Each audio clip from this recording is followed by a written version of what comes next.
Hi, this is PJ Haarsma, and you're listening to the FSF Podcast. The show that was warned not to disappoint the Grand Inquisitor. Well, we all see how that turned out. Oops.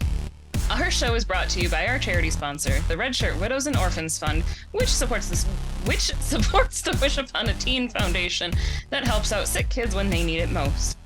And just imagine the comfort you'll give Red Shirt crewman number 2015. He'll know that when he puts on the red shirt and joins the crews of the Enterprise in their struggles against the network executives, that he didn't leave his family destitute and without hope, because the Red Shirt Widows and Orphans Fund has his back, and what's left of his sci-fi show. All right, guys, our guest today is a content creator, a writer, a producer who's been involved with companies like Redbears Films, Couch Soup. He's also the writer of the Softwire novel series. He was the producer of the Alan Tudyk-led series Con Man, which you can now find on Amazon Prime. And by the way, seriously, folks, if you haven't stopped what you're doing to watch Con Man previously to this, ask first what's wrong with your life. Secondly, ask when can you make time to sit down and watch this amazing show, because, well, you just need to watch it. We'll leave it at that. We'll talk about that more here in just a couple minutes. Either way, I am so excited and just happy to welcome PJ Haarsma to the FSF Podcast. Welcome to the show, PJ. Thanks, guys. Thanks for having me. I was really excited when you called or emailed. Do we say that anymore when you called? I don't think anybody calls anymore because you have to call people first or email to ask permission to call them. So I think we just gave up. So thank you for reaching out. Yeah, I was excited when you said yes. When I got the email back, I'm like, guys, look, he said yes. He's gonna do the thing. So yeah, I was pretty excited about that because you had lots of big people in the show. I feel privileged. Well, we're always excited about every guest that we have come on the show because there's always a reason why we want to talk with you. So when somebody says yes, it means that, yay, we get to talk about the thing.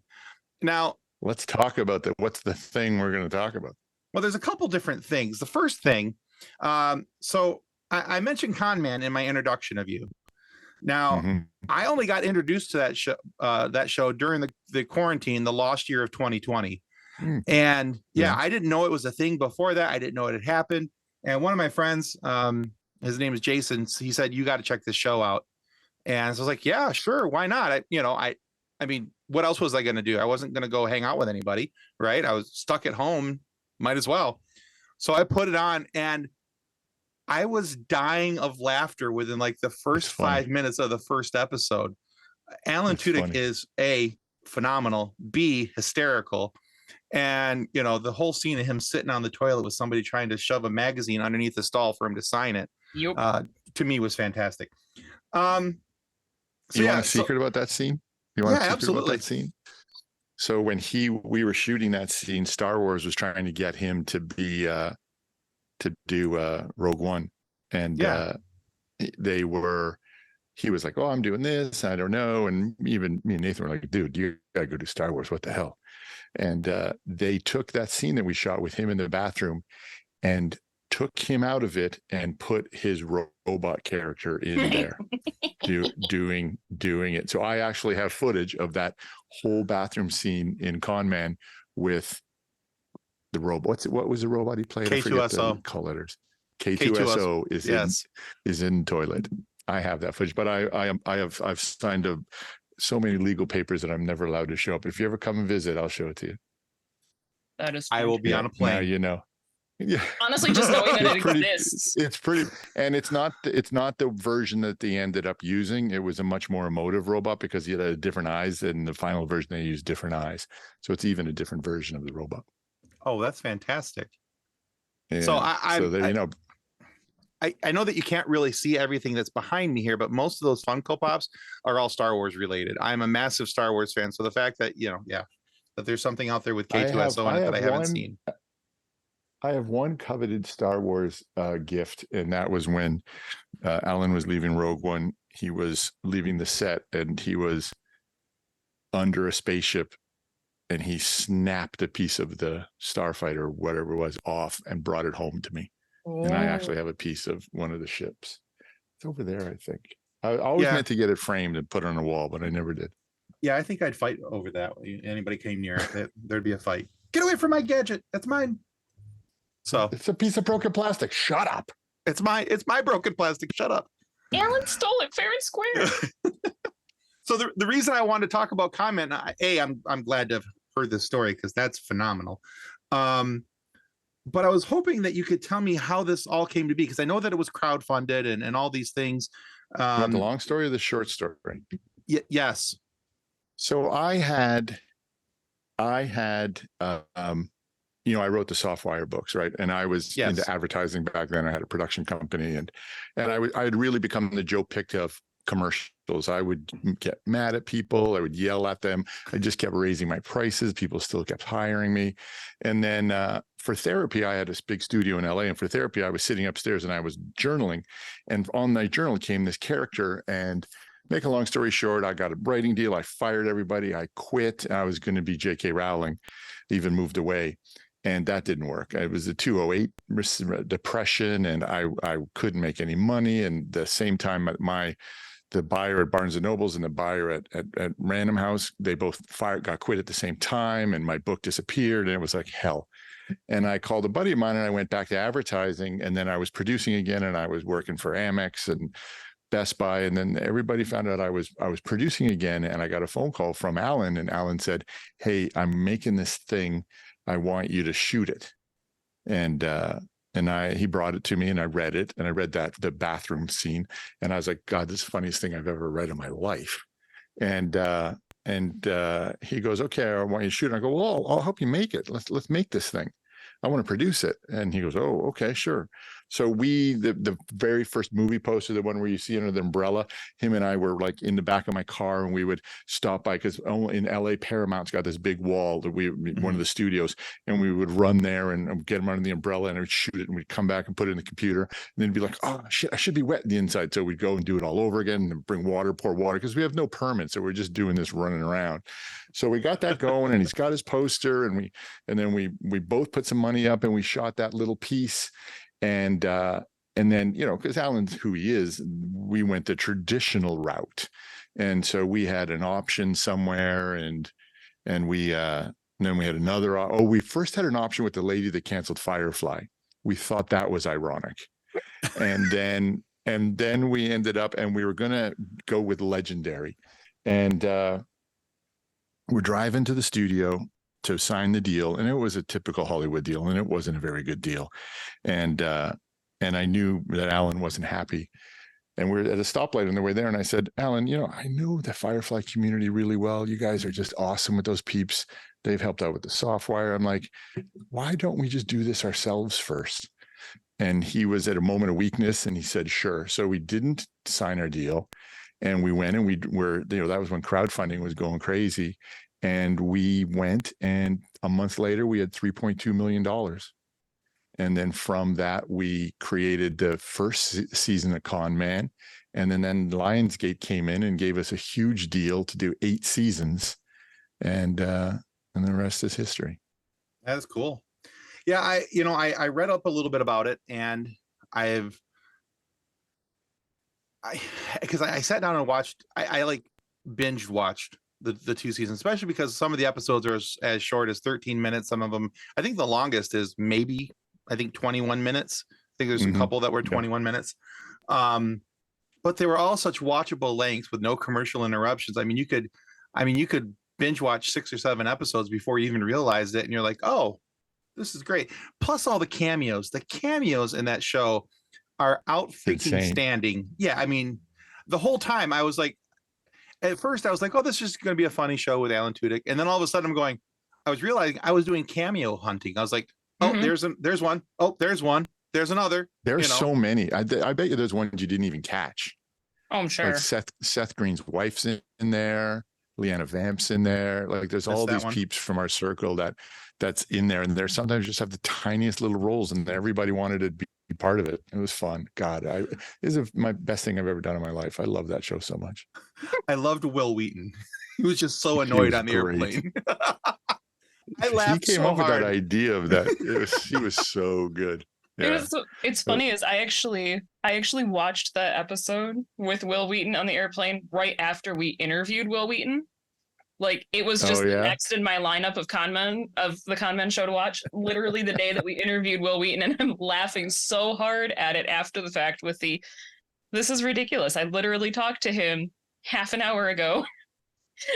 There's so many cameos on that airplane. If you look at who the stewardess is from Supernatural, I mean, there's so many cameos on the airplane. But do you remember the scene? It was in season 2 where Nathan Fillion gets pulled over by Michael Trucco. Trucco's the cop. Yes. We have 2 hours of footage of that scene. Oh, There's a scene where Nathan gets the gun. And Nathan's and Truco's trying to, oh, you handcuff me now. Come on, you handcuff me. And then there's ones where they're running around going, no, you stop first. You stop first. It's just the best footage that never made it. And then the scenes killer that where at the cons where Nolan's doing stand-up in the con, 3 hours. We have 3 hours of footage of him doing stand-up. Well, the behind the scenes stuff has got to just be fantastic for this. Yeah. There's much. That's wonderful. I feel like you could just release the Con Man extended footage and we would all just sit there watching all of the raw footage and laughing our butts off. I'm a buyer if you do. I'm just saying. Right? Yeah. I'm a buyer. All my Vimeo account. Oh, goodness. It's all there. It's all good. It's so good. It's so much fun. Both my daughters are in it. Cool. And they're yeah. So there's so many. You could just we should do a watch party where we're just pointing things out in the. Oh, that would be fun. Watch Yeah. Party. Yeah. There's so many different things, but yeah, I loved it. I miss it. Wish we could do more. It's a great show. Oh, goodness. Well, kind of going off topic of Con Man a little bit, you've spread yourself out through several different disciplines. You've writing, done content creation, producing, and even the CEO can be added to that list. So is there one of those hats that you feel more at home with, more comfortable with? But I'm a Gemini. I gotta do something different all the time. I'm trying to do the ones now that just make money. I've learned the hard way in life that I should have stuck with a few, but I jump around as soon as something's done. I move on to the next one. So I'm kind of settled in on advertising lately. I just need to. I'm getting old, guys. I got to start putting some nuts away for when I'm older. So I've really doubled down on the advertising side. What am I most comfortable with? It's just being on set. I love to be on set. If I was a 19-year-old kid, I'd be a set rat again. I'd be the kid that just sleeps in their car and then just goes to set, there for breakfast, there for dinner. Like, I just love being on set. And I think that's the reason why I've always stayed so close to Hollywood. I make a joke. I go, I make money in advertising and then I go and lose it in Hollywood. But it's just, and that's why Redbears does, even as an agency, we still have this production company and there's equipment everywhere. A buddy of mine called him and goes, hey, my friend's selling a 5-ton truck. It's full of grip lighting. I go, I'll buy it. And on the other side of this wall here, I just have all the carts and everything from a 5-ton grip truck. And it's just, I don't know. I just like equipment. It's crazy. You'll find a use for it somewhere, somehow, I'm sure. Some people collect. Yeah, I offered to people, if you're making a movie, you bring a truck, come roll it up. I'll give you the best rental rate you ever had. Nice. Yeah, some people collect Funkos, some people collect production equipment. I do. I have a lot. The difference is, think about them. Size. Production equipment is way cooler. I got some Funkos back here that need a new home. We got some signed ones back in. And they're just sitting here. I know a guy. Do you know anybody? I don't think he has any shelf room left. I will make shelf room, Kathleen. You shush your mouth. I've been in that room. There's not more room for shelves. We got some signed ones that are left over from that Australian fundraiser we did with Liam McIntyre and that. So we got nice ones. We even have the signed sword from a Conan, that great big sword. We've got that sitting around back there too. Yeah, people love coming back here and just roaming around and then opening cupboards and looking into nooks and crannies and going, is that what I think it is? You're like, yep, it is. That is that. Nice. That would be me. Ooh, what can I find over here? Ooh, what's over there? Oh, look.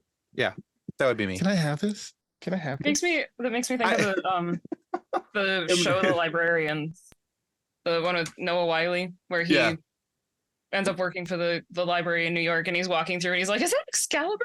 Yep. Yes, it is. Yep, that's it. It's right there. Yeah, except for I would be more like trying to do a Jedi hand wave.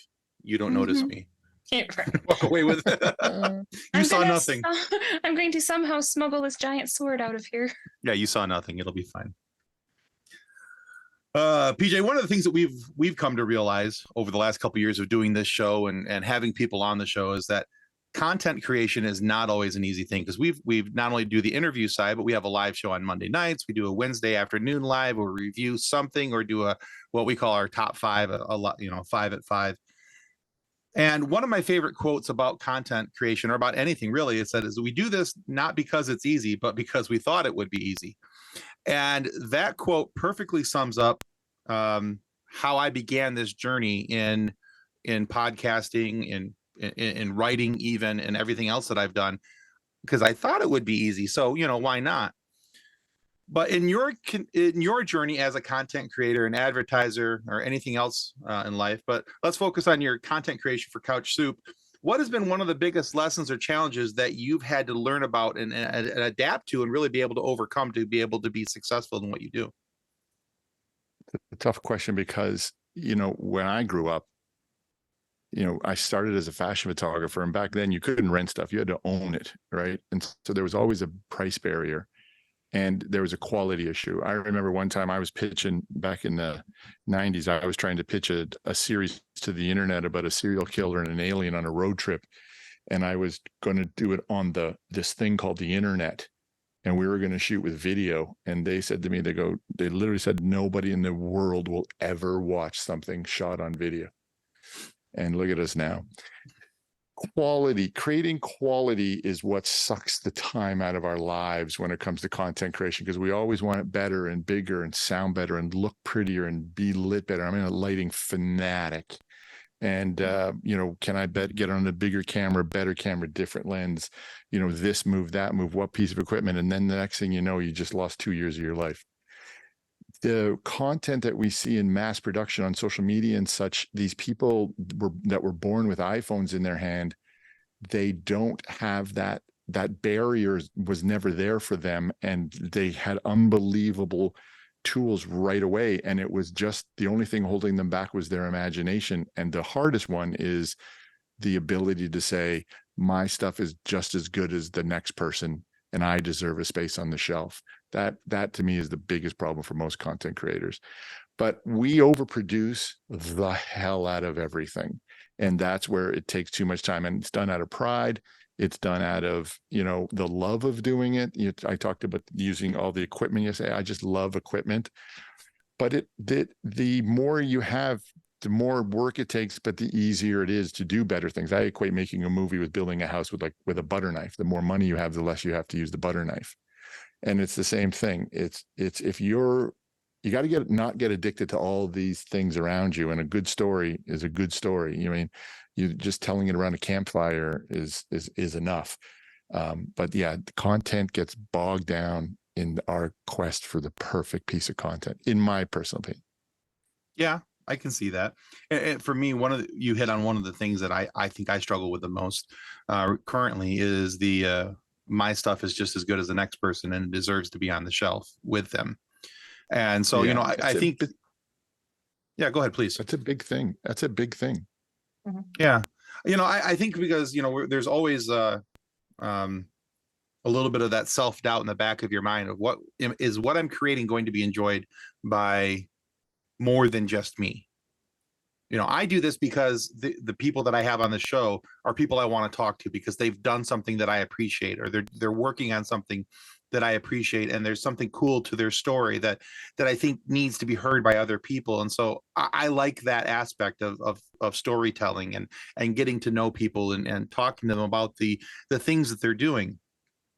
But there's always the worry in the back of my mind that level of content is not the type of content that people are looking for anymore. I tell people that you don't have to make everybody happy. You just have to make enough people happy. And we're on a planet of 7 billion people. You can't tell me you can't get enough people to dig in what you're digging. I mean, come on. There's so many people, and you just got to keep at it, and you'll get the audience. It's noisy lately. It's really noisy. Everybody and their uncle, got online over COVID. It's noisy. And I'm seeing that problem the most right now is how does something break out without being overly sexualized or overly stupid. Right. That though the good content is hard to get out there. But my wife does MarissaGreco.com. She has the Mystical Guide on the YouTube channel, and it's high produced content. And she gets into these doldrums where she doesn't want to do it anymore because there's not enough people watching it.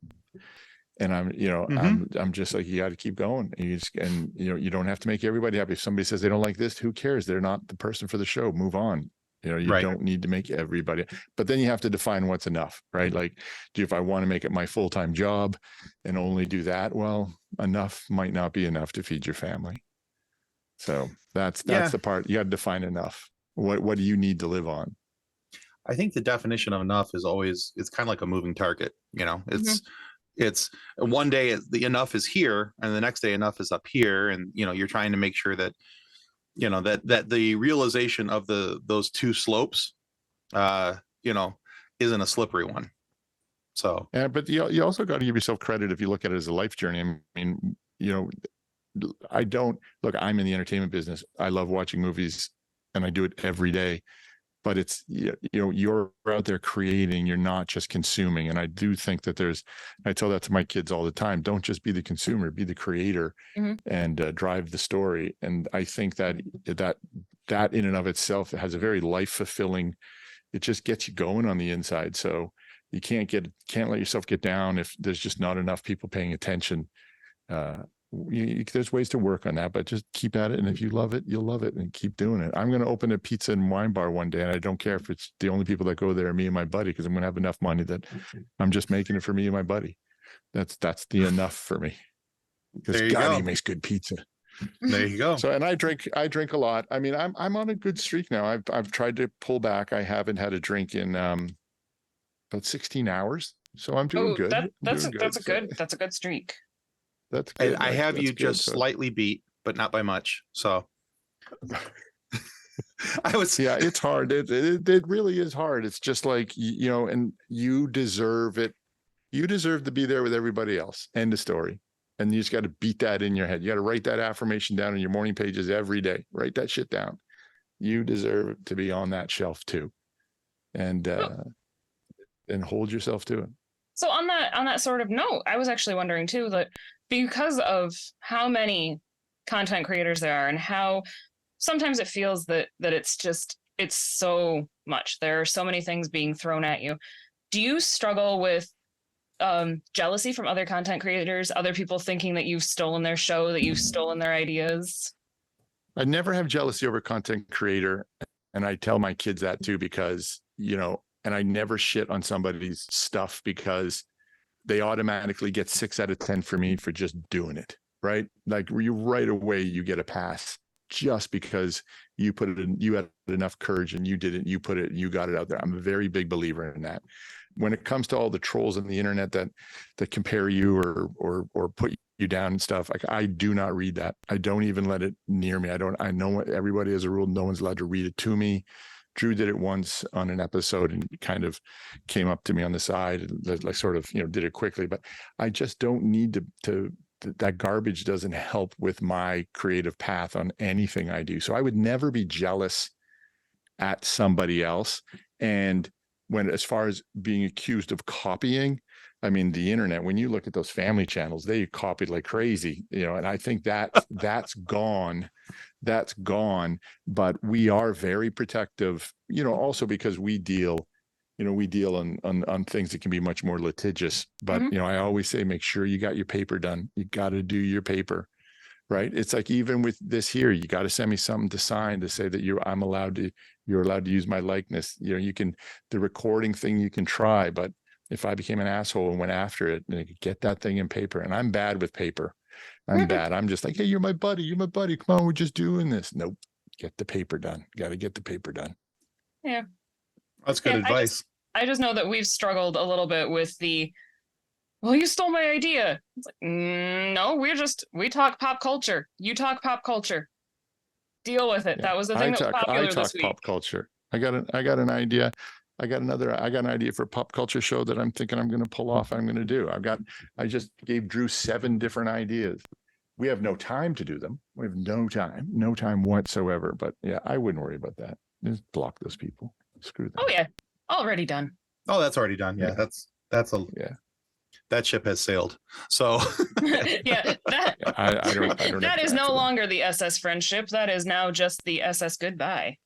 Exactly. Well, there was when Conman came out the day before we launched, the guys from Supernatural had Conmen, and they were going out the very next week to crowdfund. And it was just like, dude, that's a coincidence. It was just and they knew it was a coincidence. They hadn't told it, it was what it was. They were doing Con, and then someone had Con Woman, and then somebody tried to sue me for Con Man, the video game I made, because they had a Con Man game based on Bernie Madoff. And it was like, we weren't even the same worlds, but he tried to sue me. That's actually kind of funny because they're not, it's not anything even identical. Even close. Yeah. Yeah. I mean, hey, paper. Just but learn what Hollywood does. Did Bernie Madoff had kung fu grip and his action? Anyway, did not. When I have that doll right over there, and I found the remote control the other day when we were cleaning up the back. Tell you, this is just we could just turn this place into a museum. Oh, I love it. All right, so PJ, on one the of the wall things of my office, I have the nameplate for that was taken off the Firefly ship. It's on my wall in my office under my light plate. People turn the light on and off; they don't even know.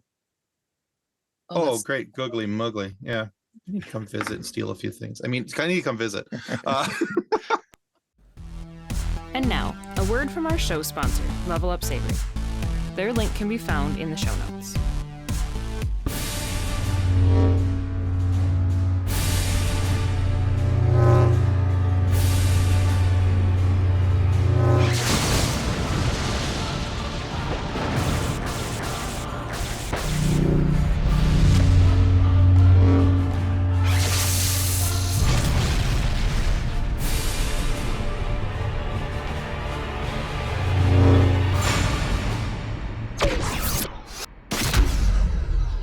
All right, PJ, one of the things we love to know about our guests is when they come to the show is what helped make them who they are, how they got to be who they are, all these different things. What is the origin of their awesomeness? This is part of the story that we like to hear.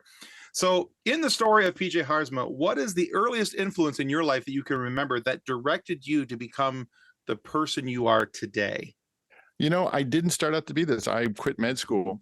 I have a degree in science. I was going to be a doctor. I was going to be a surgeon. And I think the thing that I had a girlfriend at the time, and she was a model, and I quit school and I became a photographer, and I opened a modeling agency, and here I am. I mean, honestly, that would be the thing that changed everything. And, if you really want to get the impetus behind it, I was only being a doctor for my parents. I was just doing it for them. There was never any passion in it for me. I actually would pass out at the sight of blood. I did it my first year in school. When you have to take blood out of each other, I passed out. Dean was like, "You got to move on." I'm like, "Yeah, I do." And I was always had a creative spirit in me. I won an art contest in grade 2. I used to sell my art on the street when I was in middle school to make money to buy hockey cards. I was always an artist. And then after that, I really got into production and loved the set stuff. And the next change, the next evolution of me was the writing and unlocking that level to my avatar. And that opened up a whole different set of doors. And then the next part, I think I'm in a new one right now where I'm kind of settling into this role of business owner and running a business and learning that. I have 28 employees that rely on me now.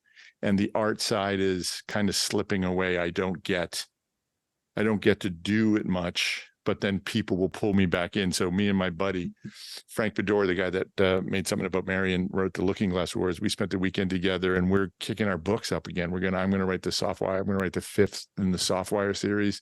Nice. And he's working on another LGW book. And then we're also looking at doing this. We've had this idea for this high school story and this high school game for years. So I always come back to it, no matter how much I I deviate to take care of my family and the people I love, with money. I can't take that artist out of me. And why I have it, God, I don't know. There's nobody in my family's an artist. Nobody promoted it. I used to have a band. My parents would tell the guitar teacher never to come to the house. I mean, nobody supported art at my house. So that's here I interesting. am. No, I was just saying it's interesting that you would be able to overcome those things, which would seem like for most people to be insurmountable hurdles because they weren't getting the support that they needed to be able to move forward. Or it's just blind ignorance that you don't think you can do it, right? Like you don't think. Well, I mean, there's that. Do it. Like if I look back now and someone goes, "Oh, I'm going to write 4 novels," I'd be like, "Are you crazy? Do you know what that takes?" It's just the stupidity of not knowing that just makes you do it. I mean, I've made a movie, I've made TV shows, I've had my stuff in art galleries. The only thing I don't have is a song on the radio. I just can't. It's there's still time. There's still time. There's a challenge to fix something or to put it together, or as I say on Redbeard, make things better. I'm always into that. And when we did Con Man, it was the same way. Alan had the same spirit. It's like, how do we do this better all the time? We're always trying to make it funnier, and he would rely on me just like make it look good, and we did. And together we had to have the best people do it. And when you have a team of people like that around you, and that is pure by luck, magic happens. That's when the real magic happens. So I miss Con Man a lot. We miss having it, new episodes of it. So, anytime you guys want to bring it back, we're down with it. Just throwing that out there. Just go ahead. Yeah, well, maybe when Resident Alien's done. There you go. Okay. So thinking about all that makes me wonder about this. So one of the questions I also like to ask about people, or ask people of rather, is, sometimes when we're looking at who and what a person is, we look at the shows that kind of help shape them or form them. Like if you're looking at a story of me and you're like, well, what were his impetuses in the sci-fi world and getting into the things that he got into, it would be Star Wars, hands down. That's where my nerd home is. That's where I fly my geek flag. Even today, that's, I'm every Tuesday night right now with Ahsoka coming out 9:00. I'm sitting at my TV, phone is in silent mode. Nobody gets to bother me. I'm watching Star Wars. That's just the way it is. Is there a place where you fly your geek flag these days where you're just like, man, this really has a hold on me? Something outside of your creation realm? Yeah. Well, I know how things started for me because I dropped out of English in grade 10. I hated writing. I didn't like the books they gave us. And out of sheer boredom, up at the cottage in Canada, it was raining for 3 days. I read a book that my mom had bought from the Five and Dime, no cover on it. And I was like, what the hell is this? And it was Shining by Stephen King. No, it was Carrie. It was Carrie. It was Carrie. And that got me into the horror genre. And I was anything came out horror. And then I read Orson Scott Card's Ender's Game. And now, cool. when that book came to me, now I was into the science part of my life, and I was really, if I did it all over again and I had to stay in the sciences, I would have gone into like astrophysics or physics of some, because outer space to me that's where I hang my hat. So although I'm not a Star Wars nut, I mean, I remember going to seeing it with my grandfather when it came out in the movie theater. And I loved it. The second set I didn't, it ruined it for me, but I still love science fiction. I'll watch anything. Like anything comes my way, I'll watch it. I'm watching right now Invasion, season 2 Invasion on Apple Plus TV. Yeah, Have you seen that show? Yes. That's really good. And then inside the sci-fi genre, it's the time travel books. I'm really big into that. Okay. I'm not into one, I'm not like a Star Wars versus Battlestar Galactica, or, a Dune versus Lord of the Rings or something. I just love it all. I just love the world building. I love the imagination. I want to go. I tell my family, if aliens arrived, I'm out. If they're looking for people to go home with them, I'm out. I'm sorry, guys. I'm gone. I'm just fascinated by what's off this blue marble. I love it. Yeah, I used to be a Star Wars versus Star Trek guy. I was always, but in the last couple of years, Strange New Worlds really kind of ruined that for me. And now I'm actually finding myself enjoying Star Trek as well. it's good. They're good. That's a real good one. But I started with Star Trek, so that was my first sci-fi, and then Twilight Zone and the Outer Limits. That's got me into that stuff. But I did start in the horror world, so I was kind of demented and a little tweaked. But then I was an Orson Scott Card freak. So mine was more books than movies, because when in the late 60s, early 70s, the only science fiction was on television. Star Wars was the first real movie, the first sci-fi movie in the theaters that you got to have that experience with. Right. And I was a little older then. What year? When did that come out? 77? 77, yeah. 79? 77? 77. So 13. I was 13. So I'm 13 in 77, and Canada, you're already drinking, trying to get girls. I mean, your friends are trying to grow mustaches. So we're moving away. We're moving away from those there. But yeah, I love Star Wars too. I'm not like Drew. My partner Drew. He is freaking nuts about Star Wars. And I get it. Nathan took us to it's like, I can't go to Disneyland anymore because when you do the VVIP, it ruins you. Right. It's like when you fly first class on the Emirates Airlines, you're like, I cannot fly anything else again. So not only have we done things like had the whole California side park closed down for us to do whatever we want to do, we went to the Star Wars, and where they make your own Star Wars, you make your lightsabers. We had the place to ourselves. So we went in there and we just had the run of the land making these lightsabers. I came back with this many of them into the studio, and I don't think Drew spoke to me for like 2 weeks. And they were over here in the room just sitting there, and I never did anything with them. I just left them there. And then the other day I get a text. He goes, "Where are the lightsabers?" And I'm like, "I took them to storage. They were in the way." He's like, "Oh." I'm like, "Why do you need it or something? Do you want me to go get it?" He goes, "No, I just wanted to use it for something." Nice. Just wanted to play with it. Just, it's a nice distraction. Just want to take it out. Just want to take my lightsaber out.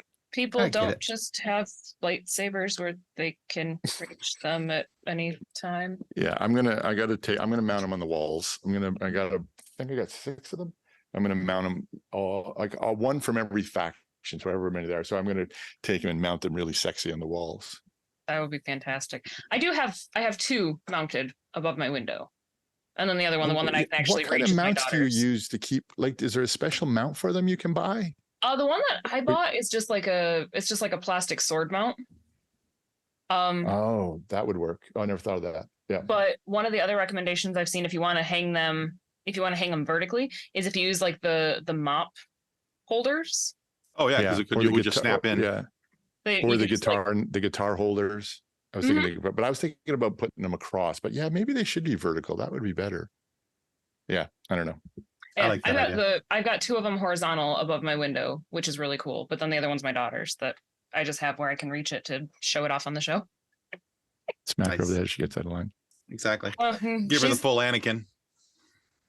So, all right, PJ, we like to end our show on what we call our silly question. You can answer this as silly or as serious as you like. Now, we've been asking this particular question for a little while because we came to realize that, well, as an adult, people stop asking you this question, and we think that's stupid. We think it should be asked more often. PJ Haarsma, what's your favorite dinosaur? I'm going to go old school. So you got to go with the T-Rex, right? Because that's just like the alpha dinosaur and that. But where my heart lies is in the Brontosaurus. Cool. And I think it's from the Flintstones, growing up with the Flintstones. And remember how they would have the the Brontosaurus burgers? I'd be like, wow, they're your friends, but you're eating them. That's weird. They'd have the big ribs that would come out. So I always had the affinity for the Brontosaurus. And I remember in the first Jurassic Park, when they turn the camera around, right, and they look and they see them coming through the I'd be like, well, that's cool. That's cool. That's cool. Yeah, where he sits there and he turns her head to look. Yeah. It's one of those questions that you get asked a lot as a kid, and then when you're an adult, people are like, I don't care what your favorite dinosaur is. It's like, why not? It's exciting. Dinosaurs are cool. They're, We should talk about them. We should know about the dinosaurs. We have a lady at work and her kids are really into dinosaurs. And I asked them that question once and I think they're still answering me. Oh, yeah, I'm They're sure. still answering me. I'm sure. I bet. Yeah. Fantastic. My daughter can list off her favorite dinosaur, my husband's favorite dinosaur, my mother-in-law's favorite dinosaur, mine. It's like the kid who can't say yellow correctly can say Parasaurolophus and Ankylosaurus. But I'm a little important to her. alone in the nerd world in my house. My daughters aren't into it. I've tried to get them into science fiction. I've got my oldest into horror a bit now. My wife's not into it. I'm kind of alone in my nerdom at home. I'm by myself. That's why I love the communities like these and the communities we create with Couch Soup and that, where it's just a lot of people that can just nerd out on this and nobody gives them shit for it. And that's what I love. Exactly. yeah, I get Part of that. the reason why we do what we do here. Yeah. So very cool. Oh, goodness. PJ, thank you so much for being on our show with us tonight. Where can our viewers and pleasure. listeners go to find out more about your work and what you've got coming? Well, I mean, there's two main things. I mean, unless you're trying to hire an advertising agency, there's two main things. PJHaarsma.com if you want to see the Softwire books, but they're also on Couch Soup. So the Softwire books is if you don't know, they're the world inside Con Man, the Rings of Orbis, is based upon my books. So the lore, which is parallel to Firefly, because we couldn't use Firefly, is based on my Softwire novels. So those are back out in print. You can get them at Amazon or you can get them at couchsoup.com and give them a read. You'll love them. It's about a group of kids that get orphaned in outer space and sold as slaves to aliens. Really uplifting, kind of feel good thing. Heartwarming. And then we had, and then for geeks like us, we have the couchsoup.com, and it's a community of people that love to talk about pop culture, and they write, and it's all written by fans, and it's grown into a huge community, and it's getting a little respect around town. They're getting all their press licenses or credentials when we go to cons and stuff. And we've got a few shows on there now. We've got like Trailer Talk and Cracked, and we have one right now about is Ahsoka? Am I saying it right? Mm-hmm. Yeah, Ahsoka. The new Star Wars, Ahsoka. Yeah. We've got a new show on that one too, and they're all by fans. So it's not there's no corporate crap. It's really good. So couchsoup.com. There's memberships. You can do it for free, or you can join. Oh, that was a story I wanted to tell you about what we've just been talking about. Do I have a sec? Can I tell the story? Yeah, we have all the time you need. So in Couch Soup, right? It's really about fandom, and it's really a place. And there's a lot of Firefly people, a lot of Con Man people that came there, and then the Retro Replay crowd came, and it's a really positive community. In our memberships, it's free, but you can pay up to, I think it's $100 a month for a membership, and they all have different perks. So the one at the end, you get to have every month, you get to have a 1 hour phone call with me and Drew, and we are basically hired to help you get your project to life. And so this one kid, Tyson Hadfield, came in, and there was a few people in that, but Tyson is really aggressive with it in a good way. And so he pitched us his idea. We helped shape his idea. He's just this kid in Utah that has a dream about being a director in Hollywood. And last week he got to come to Hollywood and shoot the teaser for his project with the crew of The Rookie. And we put it all together for him inside Couch Soup. And it was just part of his membership. So that's fantastic. Fantastic. It's a fun place to come and hang out. So it's called The Adventures of Chuck Valentine. And it's basically this mental illness problem, but this guy believes he is the werewolf, a cowboy, and a superhero. And it's sort of like this Sybil's thing going on in his head. Ooh. So interesting. Okay.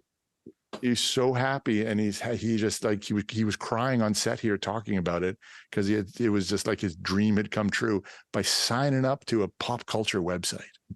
How cool is those that? things make me feel good. Yeah, that's super cool. Totally not over here making notes about all of this, but yeah, okay. Right? Yeah, not at all. Well, we will Advice definitely from PJ. Got it. Okay. We will definitely link Couch Soup for everybody, because I'm already, as you're talking, scrolling through the website with you. It's a really super cool website, by the way. It is a really super cool website. Totally not get jealous lost of in how it those games outclasses. hours. Yeah. Totally not jealous how it outclasses our website, but that's not the point. But yeah. We're not going to have jealousy with other content creators, Tim. Yeah. That's not how we belong roll on the shelf. FSF Popcast. We belong on that shelf. All right. Guys, want to remind you that subscribing is the single most important thing you can do to ensure that we get more amazing guests like PJ Haarsma here today to have funny moments and these amazing stories for you guys to be able to listen to. Please subscribe. It helps us well more than we can ever really tell you. And go check out Couch Soup. Honestly, you won't be disappointed. And if by now we haven't convinced you to watch Con Man, come step closer. We will hit you over the head with a mallet and force you to watch it at some point because it's freaking phenomenal. Amazon Prime, that's where you'll find it. Anyway, if for whatever reason you are not happy with the content of our show today, please feel free to lodge a complaint with the head of our complaint department. That, of course, is Bobby. That's Ray Nearly's convention agent. Sure, she's not evil, but Bobby also doesn't have an honest bone in her body. So just know that when you submit your complaint, and we suggest triplicate because, hell, if she loses it, she's going to find a way for it to be your fault. But just know that you can be under the spotlight for receiving the retribution for being wrong. She will be, however, assisted at all times by her lady screamer stunt double.